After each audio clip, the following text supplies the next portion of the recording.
Ladies and gentlemen, would you please stand and remain standing for the advancement of the colors, the singing of the national anthem, and the invocation by Chaplain Coffey. Academy, right, face!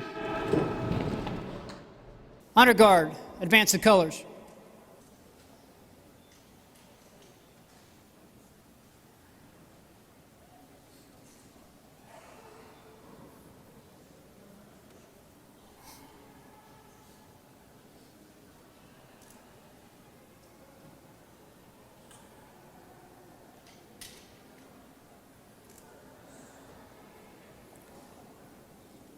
Sergeant Kirby Staley will now sing our national anthem.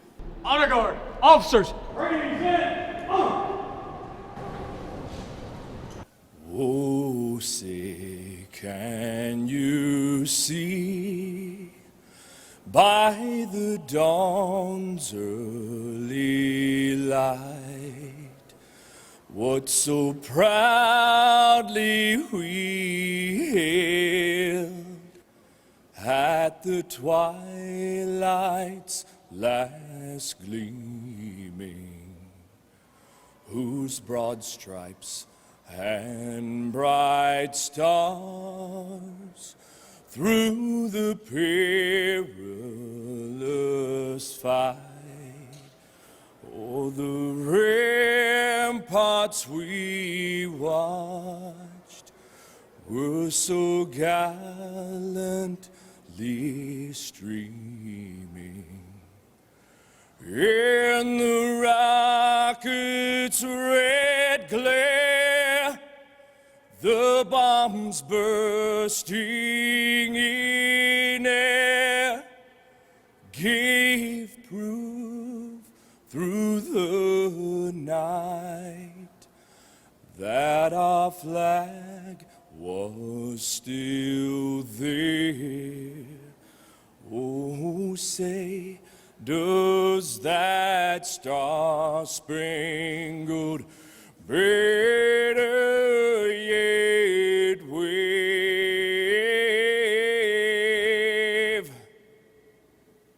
o'er the land of the free and the home of the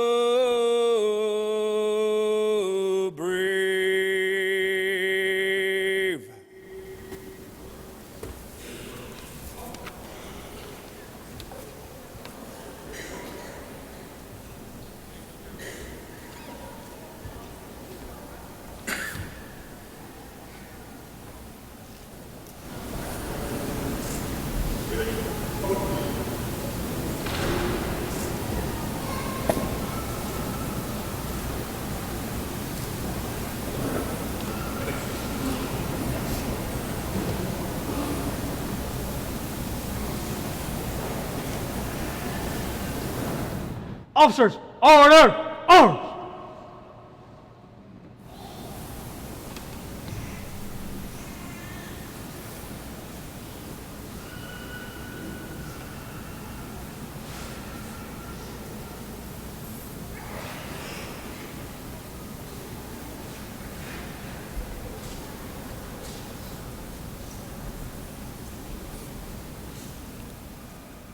Father Daniel Coffey, our state police chaplain, will now give the invocation. Father Coffey. I invite you to pray. Almighty God, our Creator and Redeemer, your divine law is noble, good, and right. From this objective morality, the laws of our society do proceed. It is therefore fitting that we turn our thoughts toward you to beseech your blessing upon this graduation assembly and upon the careers of those who this day assume the oath of office as Indiana State Police officers. Holy God, holy mighty, holy immortal, have mercy upon us and hear our prayer. Amen.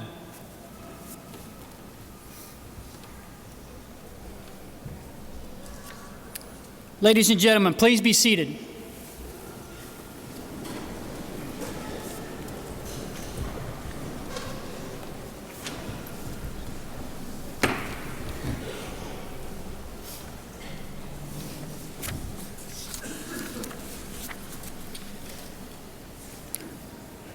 Chief Justice Rush, Superintendent Carter, Indiana State Police board members, Executive Director Goodpaster, members of the primary staff, survivor families, distinguished guests, fellow officers, family, and friends. I am Sergeant Todd Harless, the Protocol Officer for the Indiana State Police, and on behalf of Superintendent Carter, the primary staff, Lieutenant Garrison, the Recruit Academy staff, and the rest of the State Police family, we want to welcome you to today's 74th Indiana State Police Recruit Academy graduation. I would now like to have Lieutenant Rusty Garrison, the Recruit Academy Commander, come to the podium and speak a little bit about what this recruit class has endured to graduate and become Indiana State Police troopers. He would then present the 74th recruit class to the Superintendent. Lieutenant Garrison.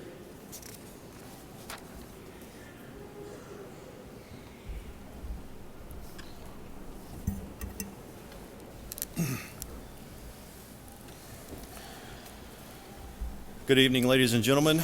We're here tonight to recognize and honor 42 enthusiastic young men and women who are both about to embark on careers as Indiana State Troopers. This fine group of officers started their training on July 20th, 2014, the final product of 23 weeks of intensive training and education. The process required their hard work, dedication, and commitment second to none. Their training and education covered a broad range of knowledge, skills, and abilities.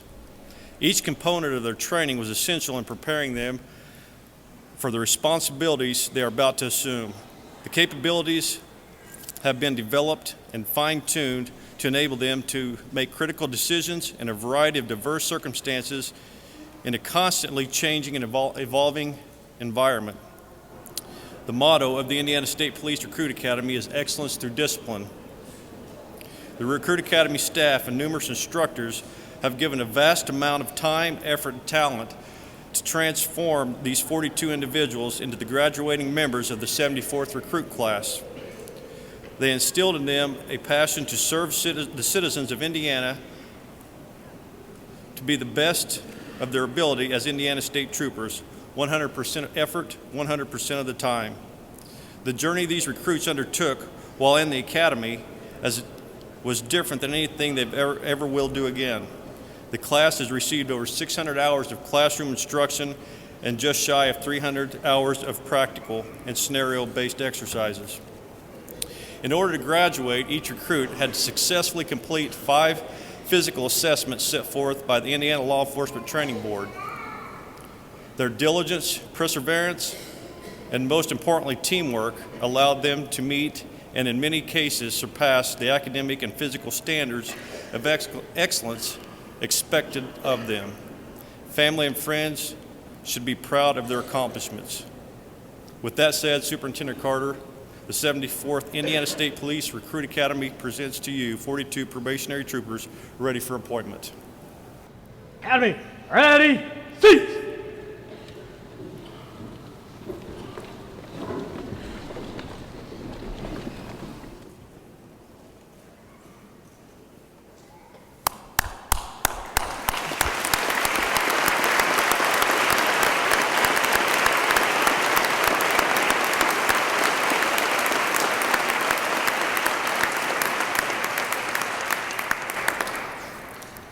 I think they deserve that, right? It is now my distinct honor and pleasure to introduce the dignitaries present at this evening's graduation ceremony. The Honorable Loretta Rush, Chief Justice of the Indiana Supreme Court. Mr. William Westfall, the Gallagher Westfall Group. Superintendent Douglas Carter, the 20th Superintendent of the Indiana State Police. Colonel Mark French, Chief of Staff. Lieutenant Colonel Larry Turner, Assistant Chief of Staff of Investigations and Intelligence. Major Steve Hillman, Assistant Chief of Staff Fiscal. Major Charles Sorrells, Assistant Chief of Staff Human Resources and Administration. Major Mike White, Assistant Chief of Staff Communication and Information Systems. Major Jerry Williams, Assistant Chief of Staff Logistics. Executive Director Rusty Goodpaster, Indiana Law Enforcement Academy. Lieutenant Rusty Garrison, Commander, Indiana State Police Recruit Academy. And Father Daniel Coffey, Chaplain, Indiana State Police. And Captain Lori Petro, Training Section Commander.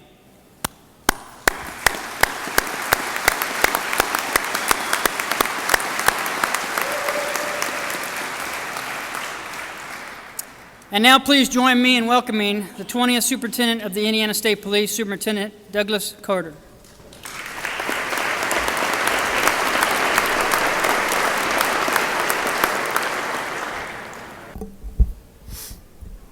America was recently struck at the very core of its being. On the 20th day of December, Officer Wenzine Liu and Officer Rafael Ramos, both of the New York City Police Department, were gunned down inside a vehicle. Later that night, less than 12 hours later, Charles Condick of the Tarpon Springs, Florida Police Department was brutally murdered. Please share with me a moment of complete and utter silence, and if you choose, in prayer.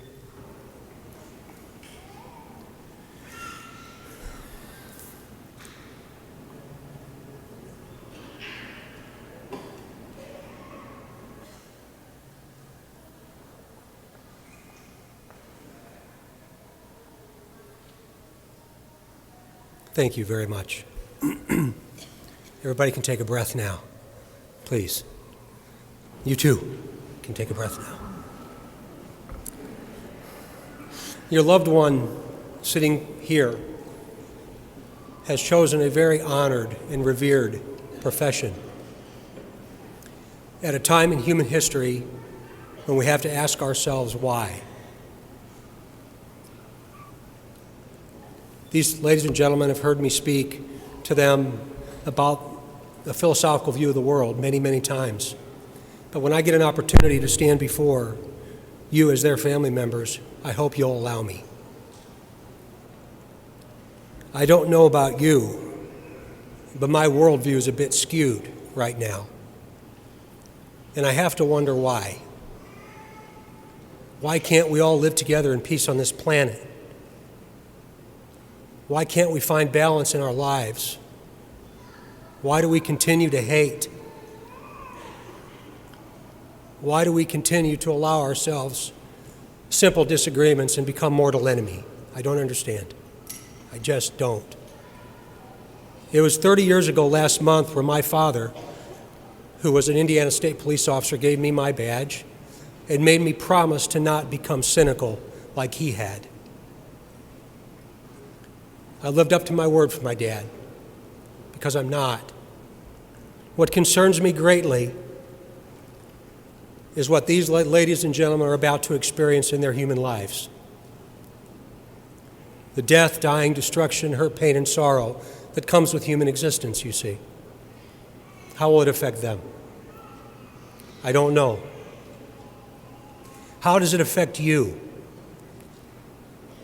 You see, you can't understand what they will think and what they'll feel and what they'll see, and they can't expect you to understand.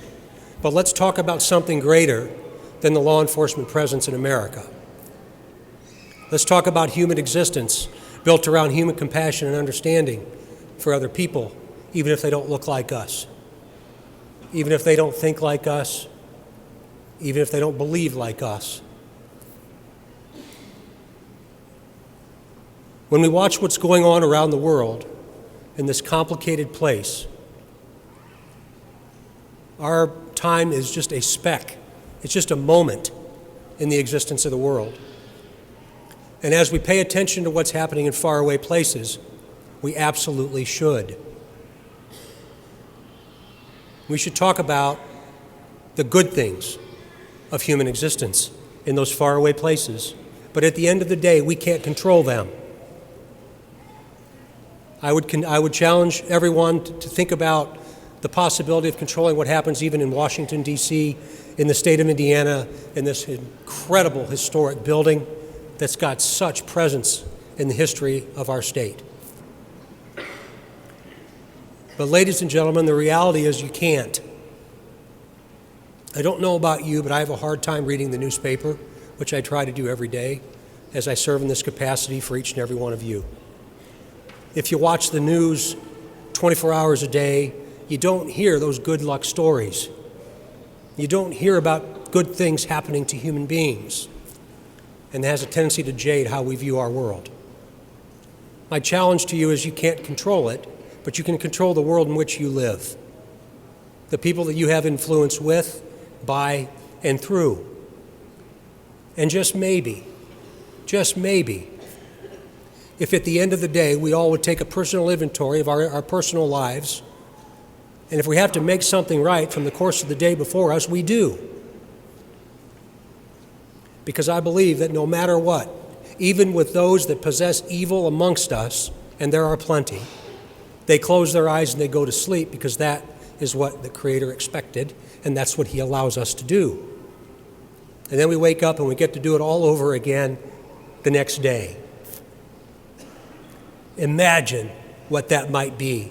Imagine what might happen if we understand that we're different, but we're not enemies.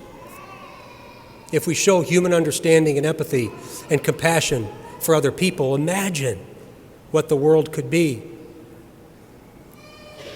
I'm 52 years old, and my generation is in large part responsible for the imbalance around the world. And every time I get the opportunity to tell someone that, I do, and oftentimes there are folks that disagree with me, and that's okay too.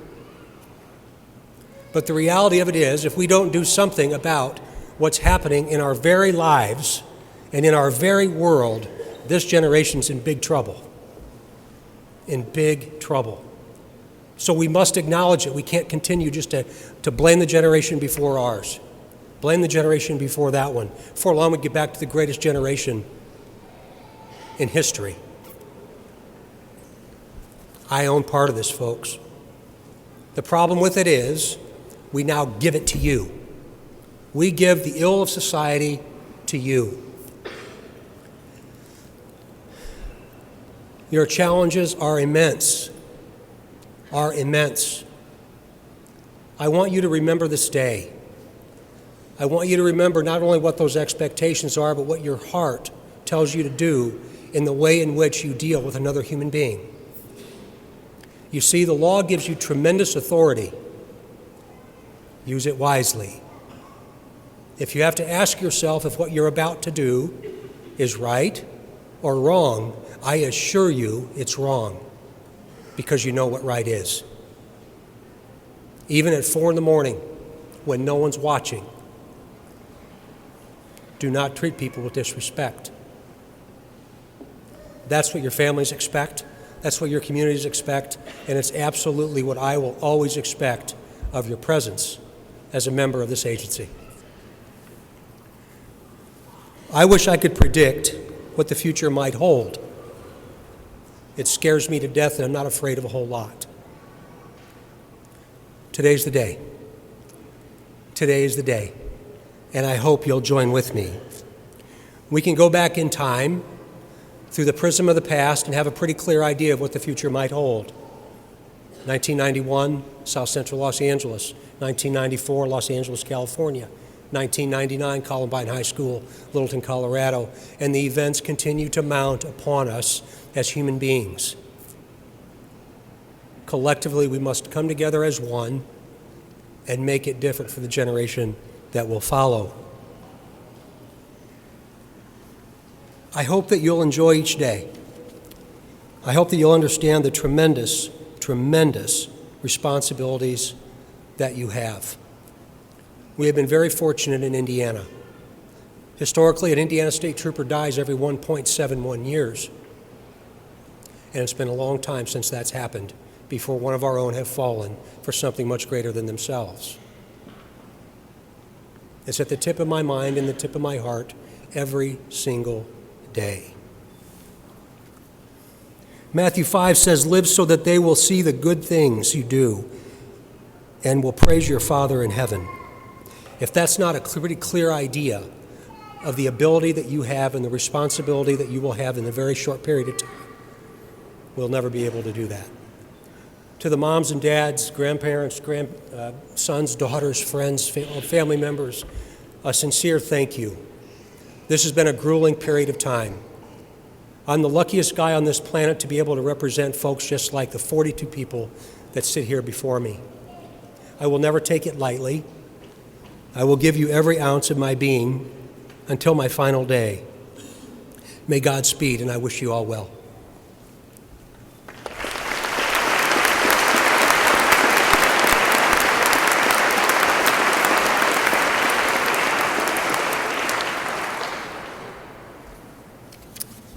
Thank you, Superintendent. It is now my pleasure to introduce our guest speaker, Mr. William Westfall. Our keynote speaker, Mr. Westfall, began his law enforcement career as an Alaska State Trooper, where he was selected as a 1969 Trooper of the Year for the South Central region and was recognized as Lawman of the Year. Following his tenure with the Alaska State Troopers, Mr. Westfall served as the Director of the Montana Law Enforcement Academy, Director of the Florida Department of Law Enforcement Academy, Executive Assistant to the Commissioner of the Florida Department of Law Enforcement, and Bureau Chief of the Division of Police Standards and Training for the state of Florida. Bill is currently the president of the Gallagher Westfall Group, Incorporated of Indiana, where he manages, develops, and provides a wide range of services to the public and private sector. He has provided leadership and supervision training to thousands of police officers in nearly every state in the United States. He is renowned for his practical but powerful motivational and inspirational learning experiences. Prior to his entry into law enforcement, Bill served 4 years with the United States Marine Corps, including a tour in Vietnam. He holds a BA degree in criminology from Florida State University.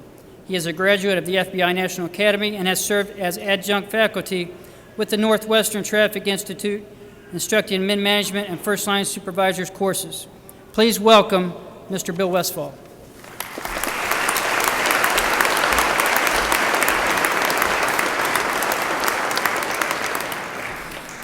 I know your superintendent well enough to know that he writes his own speeches. I could save us 10 minutes if I would just say ditto.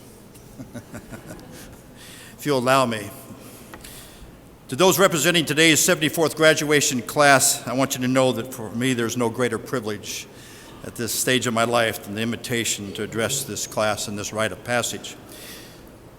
You are in the first chapter of this career, and I'm in the last of mine. You are the living messages that will go to a time that I will not see. And our purpose today is to celebrate you and your respective families, so I want to be succinct, direct, and brief, for there's nothing worse than to be bored by an elder who you know little of at a time when we should celebrate the good of who you are. There are 3 issues I would like to address if you'll allow me. The first is to each of you to recognize those family members who laid the foundation and provided direction and support that placed you in these seats today. The second is to reassure you and your families of the wisdom of your choice. And the third is to share with you the vision that my generation has for yours. So let me begin by taking a moment to recognize your spouses, significant others, moms, dads, grandparents, mentors, teachers, coaches. I want you to first acknowledge them by a strong hand of applause. And as I see you, can you in fact applause sitting there at your seats? Then do so for them now. Would you do that with me?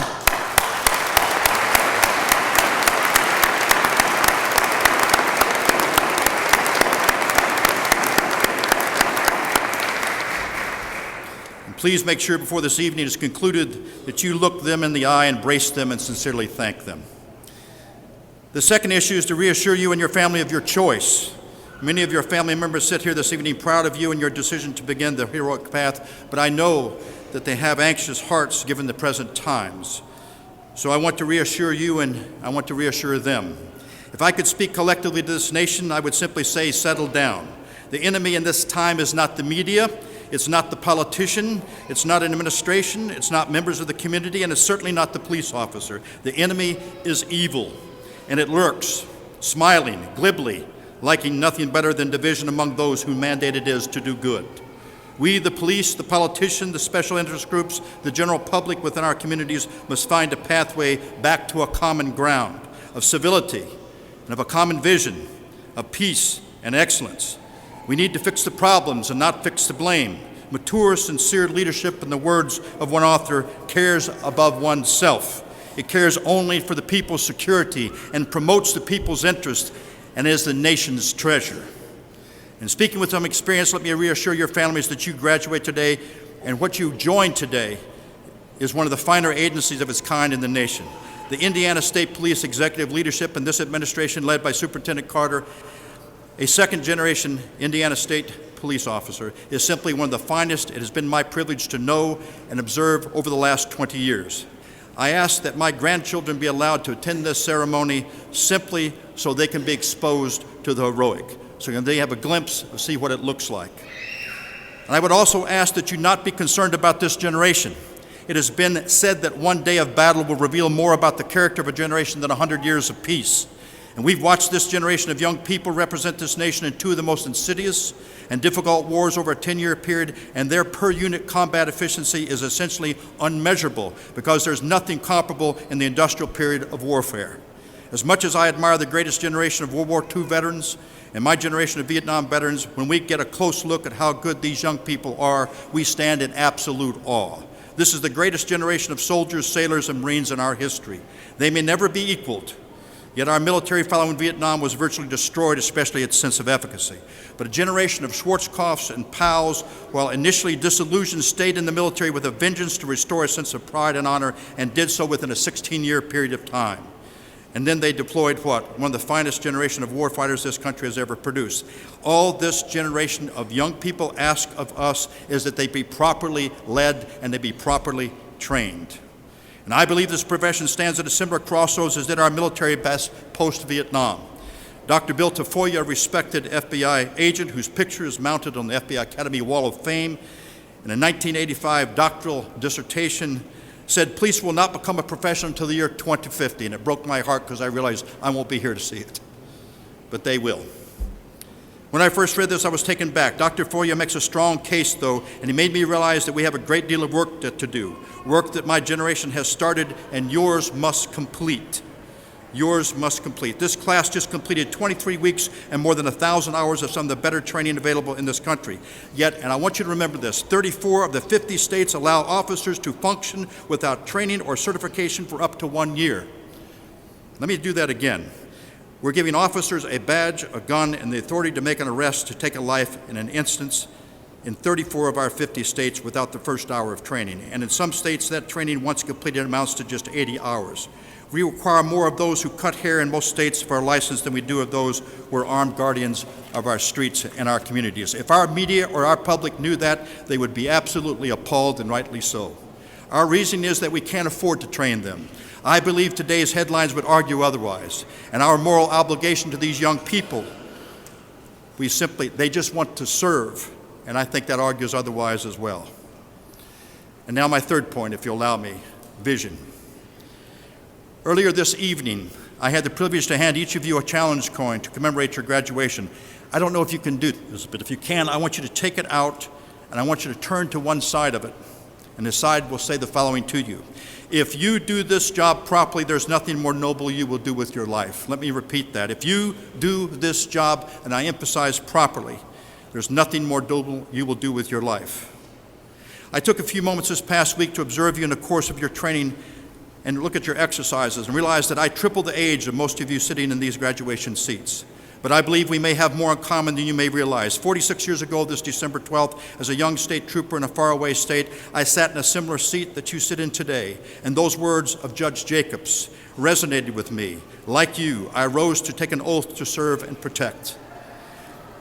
If you do this job properly, there's nothing more noble you'll do. I was told that by Judge Jacobs before I took the job. When maybe somebody like you, I was more focused on spirit of adventure. I was more focused on better pay and better benefits. But then he reminded me that with the oath that I began and you began the heroic path. I began a career with an agency like yours, an agency replete with generations of heroes. Trooper Michael Murphy, an Irish immigrant, was one such hero for me. He said this at age 36, that I've always felt that dying was the only certainty in this life and therefore of little consequence. And what really matters then is how a man dies. The reason or cause for which he dies, but more importantly, the cause for which he lived. I followed Michael Murphy into Seward, Alaska, and he was a legend within that community, a legend with whom stories abound, a legend whom I never met. Michael Murphy lost his life for his adopted country in Vietnam while on a leave of absence, and he is buried there in his adopted hometown. I never met Michael Murphy, yet he role modeled to me as a young state trooper because of his service. Judge Jacobs and Michael Murphy bequeathed me a gift.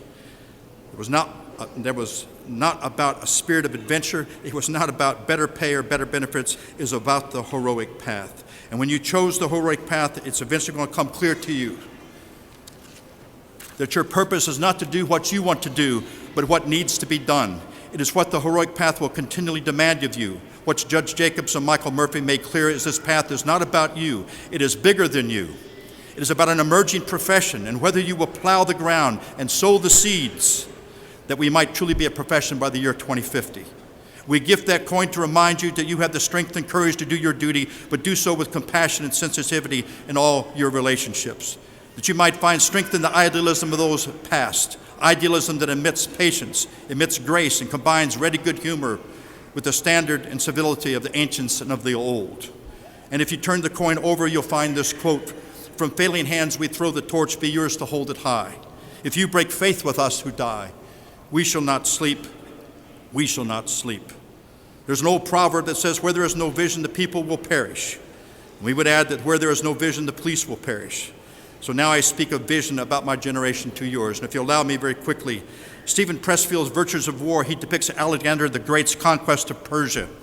In what was a brilliant tactical maneuver, he defeats an army that outnumbers him 5-1 on his enemy's ground. Predicting a rout, he told his men not to pursue and destroy the Persians when they panicked. But his men, caught up in the bloodlust of that moment, pursued and slaughtered and rioted. Once he had them under control, he drilled them to exhaustion and then thoroughly chastised them, dismissed them. He was approached by his kings who pleaded for their king's forgiveness. And finally, listening to the appeal of his good friend Invocation and his general, to just step outside his tent. And before him is his army formed into a giant U. He looks into their faces and sees private soldiers and grizzled soldiers and senior officers. And he says, never have they held faces of such abjection. And then he's approached by Socrates Redbeard, a behemoth of a warrior. His brow and his limbs are bathed in blood, his bandages, and he's described as the one who of them all had not conducted, or had conducted himself with the lost gift of integrity. He had not rioted, he had not pillaged, he had not burned. And he cries out to Alexander, have we not been true to you? Have we not been true to you? How many of us fought for you? How many of us have died for you? He said. And then he shouts to his king, what more do you want of us? He pleads in agony. And Alexander, touched, approaches him, embraces him, and says to him, I want you to be magnificent. There it is. We, my generation, want you to be magnificent. This state wants you to be magnificent. Your community wants you to be magnificent. This administration wants you to be magnificent. Your family wants you to be magnificent. We want you to know what this feels like in your tenure before you end this journey of the heroic path. And now I ask you to pose a question. Do you want that for yourselves as desperately as we want that for you? Our hope is that you do. Our hope is that you do. And we now pray that the shadow of our presence and the power of our vision shall pass into your souls. I thank you for this privilege, and in the season of peace and goodwill to all men, we extend both to you and yours and wish you Godspeed. Thank you very much.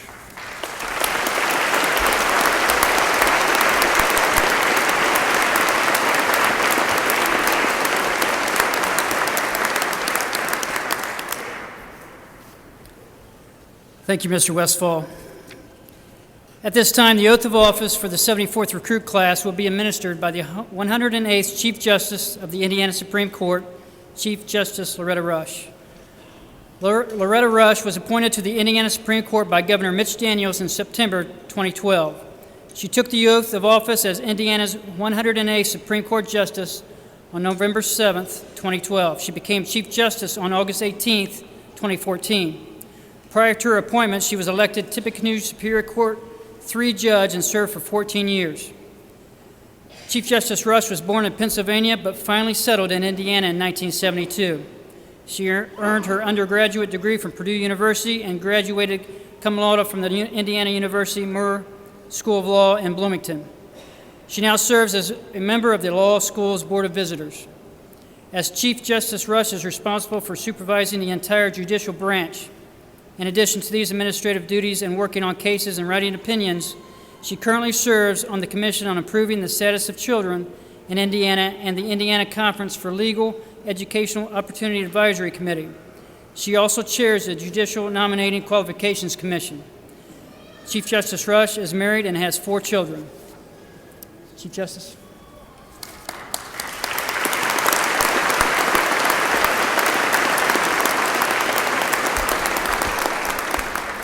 I'll have you stand in a minute, but I did appreciate, I was able to sit down individually and meet with these future officers today, and I will say the noble profession that you're entering into as a judge and now you're Chief Justice, we're going to work together in the state of Indiana in the pursuit of justice, and having spent that small amount of time with you each individually, I feel that we're in good hands and our public safety is in good hands. Thank you.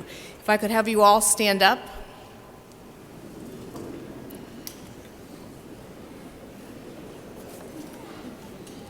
And raise your right hands and repeat after me. I do solemnly swear to promote, protect, and defend the Constitution and the laws of the United States of America and the state of Indiana. I do solemnly swear to promote, protect, and defend the Constitution and laws of the United States of America and the state of Indiana. Against all enemies, foreign or domestic. Against all enemies, foreign or domestic. And that I will faithfully and justly discharge. The law enforcement duties entrusted to me by the Indiana State Police. Law enforcement duties entrusted to me by the Indiana State Police. In a manner that provides the most professional, effective, and courteous police service possible at all times. In a manner that provides the most professional, effective, and courteous police service possible at all times. And with every endeavor, according to the best of my ability, so help me God. And with every endeavor, according to the best of my ability, so help me God. Thank you. They've practiced that, can you tell?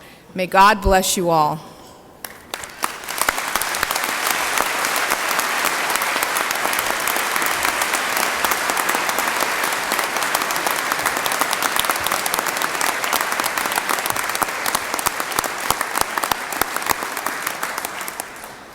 Seats.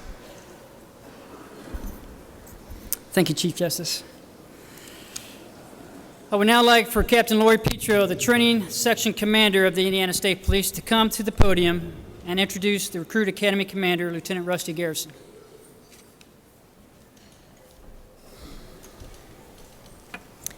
Good evening, ladies and gentlemen. It is my distinct pleasure to introduce Lieutenant Rusty Garrison to all of you. Lieutenant Garrison was appointed as a trooper and assigned to the Lowell Post upon graduation on August 24th of 1997. He subsequently transferred to the Bloomington Post in 1999. Lieutenant Garrison is currently assigned to the training section since 2008. Lieutenant Garrison has been a counselor for the 67th Recruit Academy, the assistant commander for the 69th Recruit Academy, the commander for the 70th Recruit Academy until present.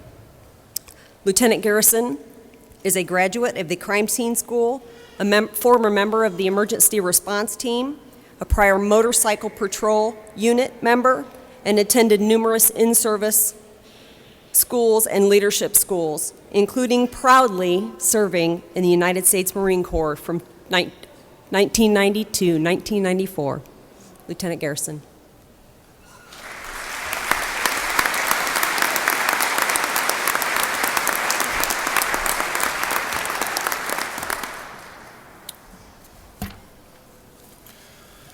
I'd like to take this opportunity to recognize the 74th Recruit Academy Assistant Commander and Counselors.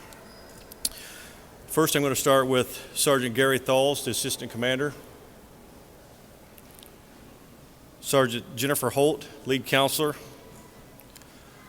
Corporal Tim James, Counselor. Trooper Adam Davis, Counselor. Trooper Ginger Marshall, Counselor.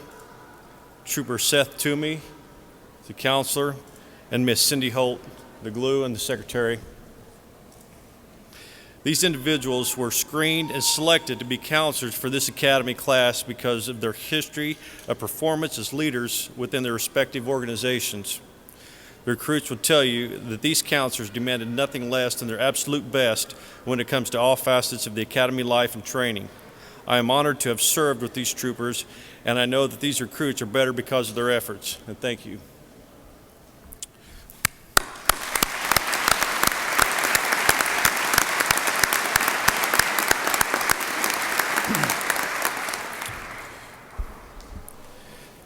It is now time to present the members of the 74th recruit class with their Indiana State Police badge, officer ID, and oath of office certificate, and law enforcement training board certificate. Anyone interested in the audience who would like to take photographs at this time may do so, but please do not block the procession of probationary troopers as they go from the stage area. So keep the stage area clear right here in front so they have a way through there.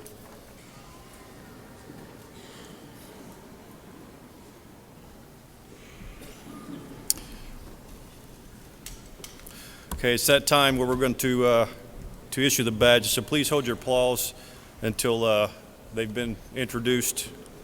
Again, I encourage you to take photos. Nicholas A. Albrecht is going to Versailles District.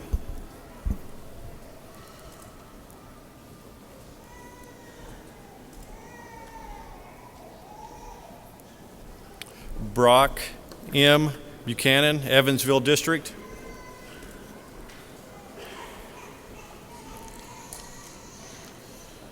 Nicole Cheeks, Putnamville District.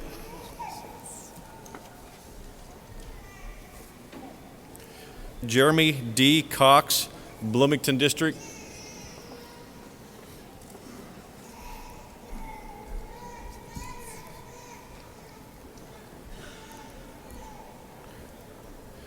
David E. Cox, Jr., Putnamville District. Probationary Trooper Cox's badge will be presented to him by his father, Sergeant David Cox, Squad Sergeant, Indianapolis District.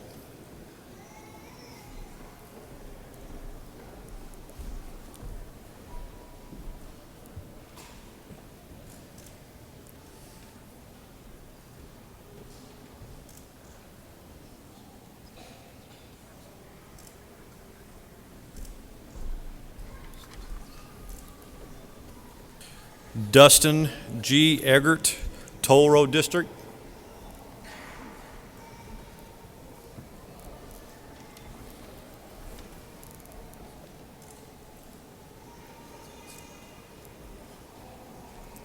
Brandon M. Farias, Sellersburg District.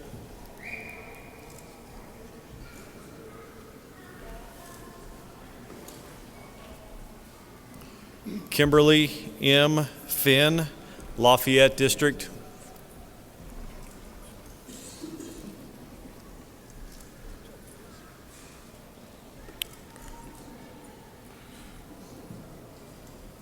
Christopher J.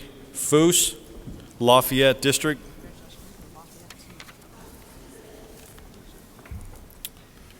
This next one's a little bit unique. Samuel R. Gillespie, Jasper District. Probationary Trooper Gillespie's badge will be presented with his father, Dennis Gillespie. Dennis's father and Probationary Trooper Gillespie's grandfather, Trooper Robert C. Gillespie from the Seymour District, was killed in the line of duty 52 years ago this past June. Also in attendance is Dennis's brother Scott Gillespie and his family.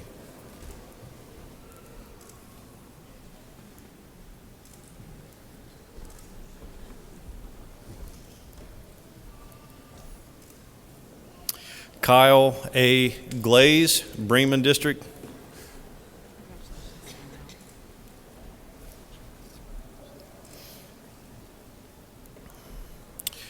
Jeffrey A. Gehring, Fort Wayne District. Probationary Trooper Gehring's mother, Darcy Gehring, is a regional dispatcher for the state police at the Fort Wayne District. Brant J. P. Gabo, Lowell District.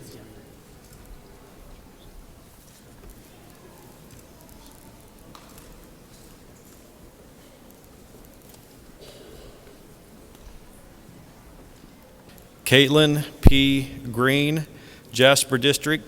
Probationary Trooper Green's badge will be presented to her by her mother, Sergeant Sherry Heichelbeck, Office of Professional Standards.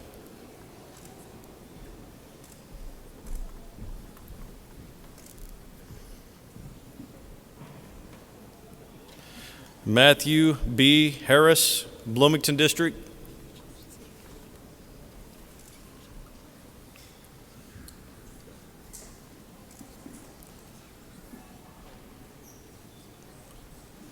Dana R. Harvey II, Pendleton District.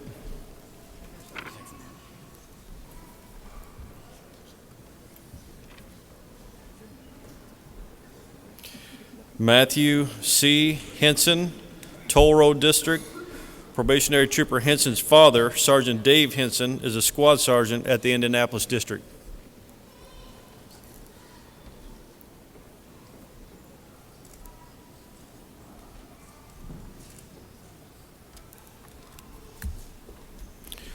Michael P. Hollinsworth, Toll Road District.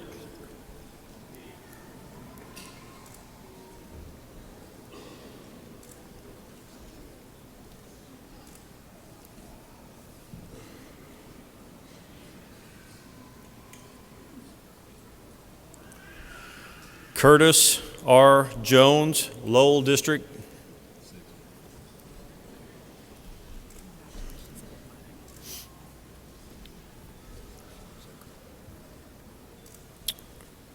Corey A. Knight, Bloomington District.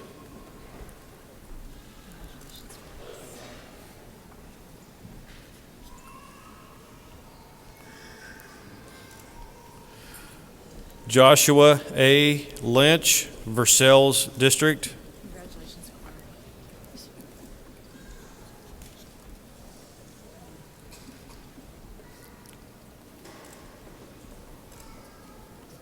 Thomas L. Manning, Lafayette District.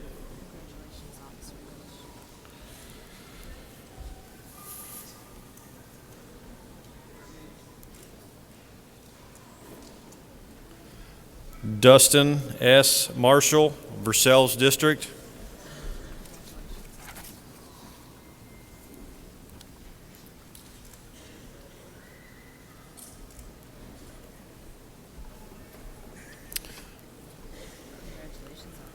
Ryan A. McMail, Sellersburg District.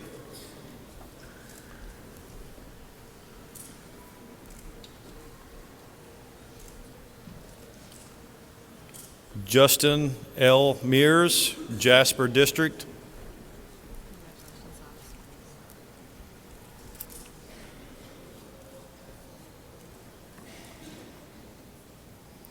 Kyle J. Miller, Peru District.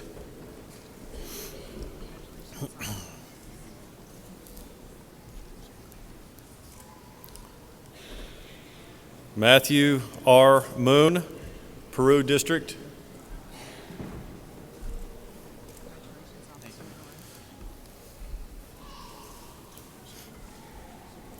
Paul J. Nanny, Jasper District.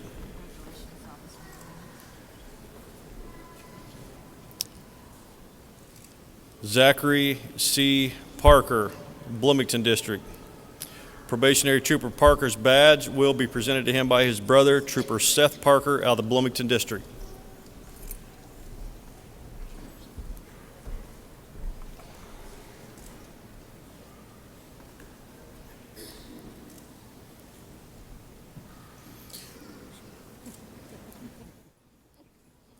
Because he had to stand up there and cheese a little bit, didn't he? Corey A. Posey, Peru District.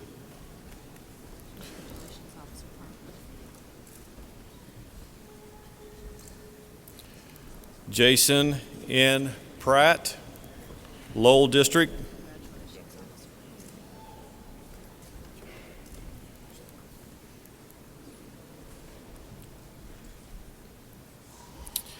Andrew D. Risala, Jr., Lowell District.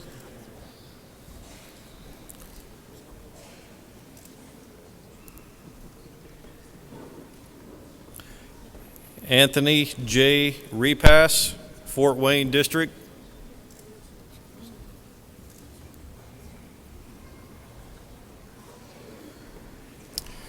Corey C. Risley, Evansville District.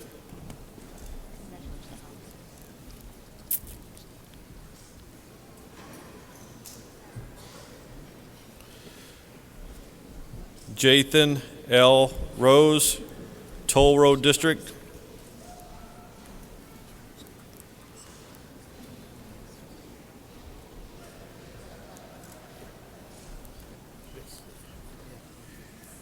Dustin A. Rubenacker, Evansville District.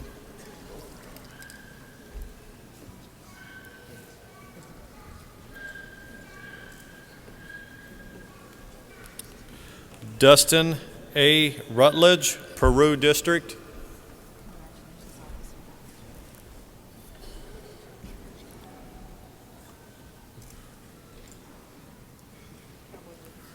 Rondell K. Shelton, Putnamville District.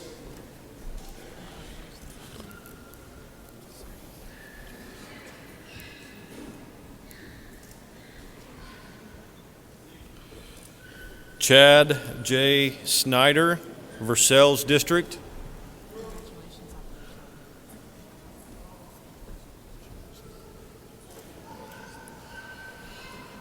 Jacob S. Toll, Versailles District.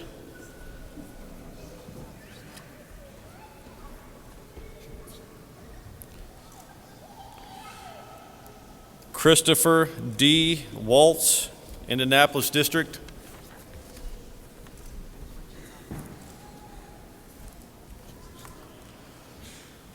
Elena C. Zloty, Lafayette District.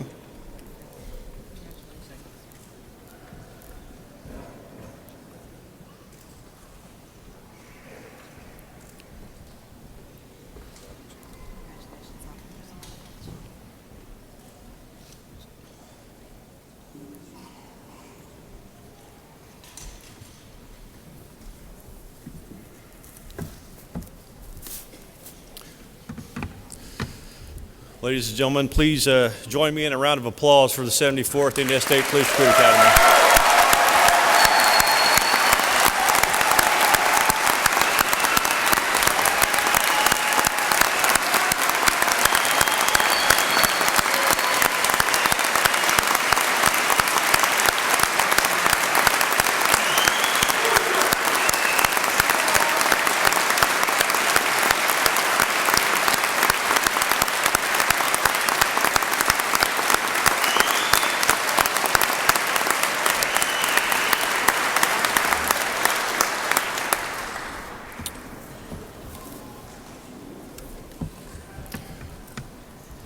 Okay, a bit of fun time here.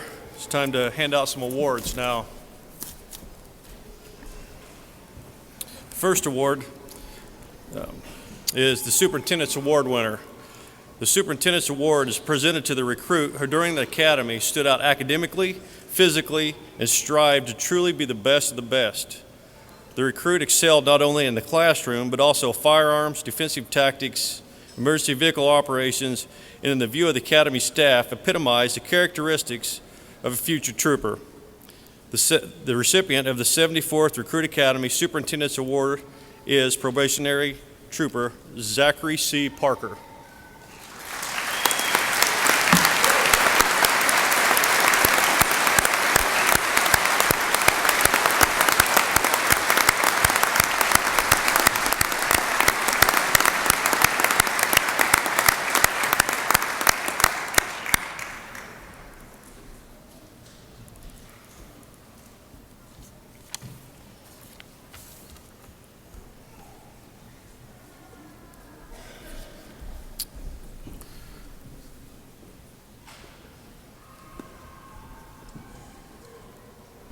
The next award we're going to hand out is the Firearms Proficiency Award. It is awarded to the recruit who shoots the highest average scores during firearms qualifications. This average is based on 3 consecutive handgun qualification scores and 3 consecutive shotgun qualification scores. The recipient for this scored 100% with the handgun and 97% with the shotgun. The recipient of the 74th Recruit Academy Firearms Proficiency Award is probationary trooper Dana R. Harvey II.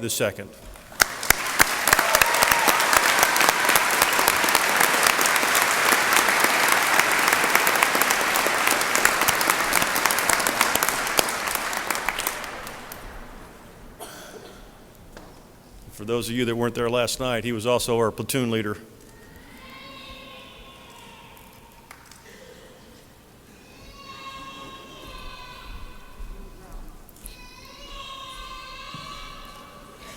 I would now ask Probationary Trooper Dana Harvey to step up to the podium for comments from the 74th Recruit Academy class.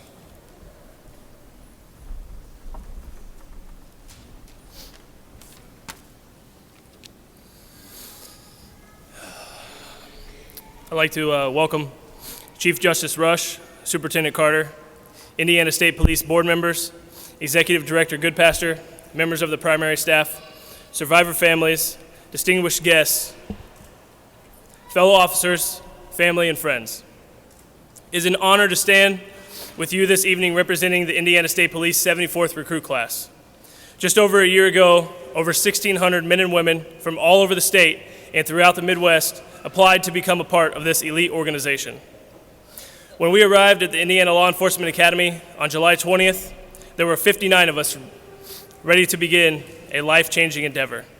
42 of us sit before you tonight at the end of a difficult and emotional journey. It is a true testament to the love and dedication our families have demonstrated. Not one of us here today can say that we did it alone. In ancient Greek society, a Spartan mother would tell her son as she sent him off to war, she would say, "Son, either with this or on this." The mother was referencing the Spartan shield, or aspis. This quote reflects the mother telling the warrior that he shall not come home without his shield. Those that return without their shield are deserters. Those that return with their shield will either return bearing the shield or on it. Either way, the warrior is never separated from his shield. Today, as we receive our modern-day aspis, we will bear the shield with great pride and honor, but with a sense of humility, knowing that we must always be vigilant, because in this profession, there is no such thing as being off-duty. Our war is for our communities, and we vow to never turn our backs on those who cannot defend themselves against the evil of this world. Although we have supported each other every day, shedding blood, sweat, and tears, none of us would have made it without our families. From the moms and dads who have spent the majority of their lives preparing their children for these moments, hoping their child will emerge victorious and make their families proud. To the spouse at home raising kids alone, working, going to sporting events and ballet recitals, cooking, cleaning, fixing what's broken, mowing the yard, shoveling snow, this list could go on. Our families are the true warriors. Although there are hundreds of law enforcement agencies within Indiana and thousands more throughout the United States, there is only one Indiana State Police. Our academy is recognized as one of the nation's best. We were able to make the high standards of the department because of the support we receive from our families and friends. As we end this chapter of our lives and turn the page and begin what will become the most difficult journey any of us have ever experienced. Each day of the academy represents a stone, unique in its own way. All different shapes and sizes. Each stone has been cut to fit strategically in its own place. Each of those stones have been put together to form a foundation, the foundation of a coliseum in which our daily battles will be held. This coliseum will be home to everything from helping stranded motorists to making split-second decisions that could change our lives forever. Romans 13:4 says, "For he is God's servant for your good. But if you do wrong, be afraid, for he does not bear the sword in vain. For he is the servant of God, an avenger who carries out God's wrath on the wrongdoer." The challenges of law enforcement become more difficult as our society changes and evolves. As we leave today, we do not leave as 42 individual Indiana State Troopers.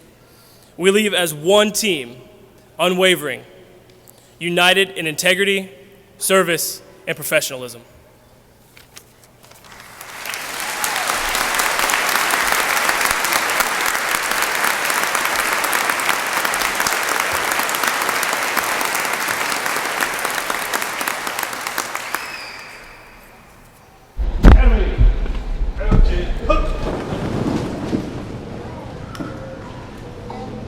Ladies and gentlemen, please rise for the benediction given by Chaplain Coffey and remain standing for the retirement of the colors as well as the 74th Recruit Academy class. Once the ceremony is over, you may use any part of the rotunda to pin badges on our new Indiana State Police troopers. Our official photographer will be making his way around the State House to take photos of this special moment. Please be careful driving as you make your way either to your hotel room or home tonight. Thank you for attending tonight's ceremony, and we hope it was as special for you as it was for us. Chaplain Coffin.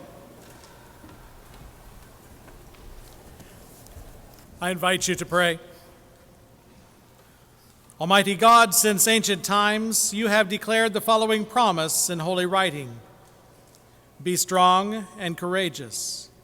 Do not be dismayed. Do not be discouraged. For the Lord God is with you wherever you go.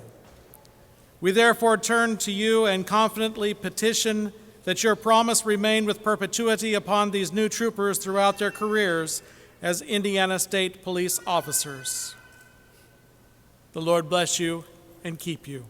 The Lord make his face shine upon you and be gracious to you. The Lord lift up his countenance upon you and give you peace. Amen.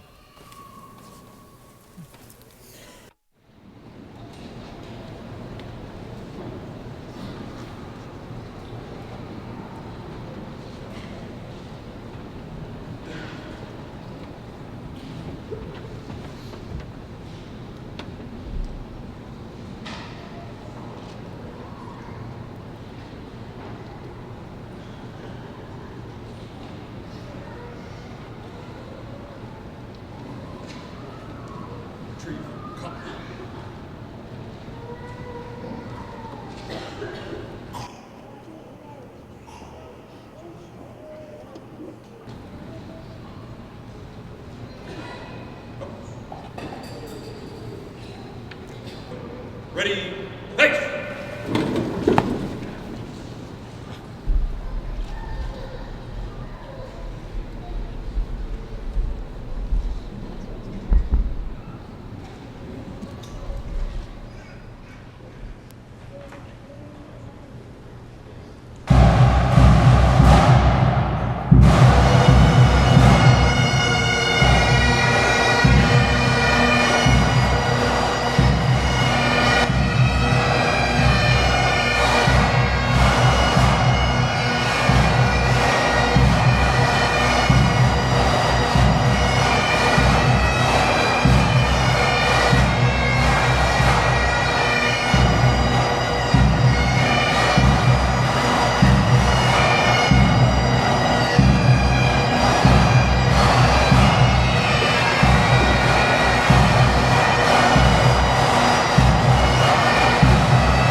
Thank you very much.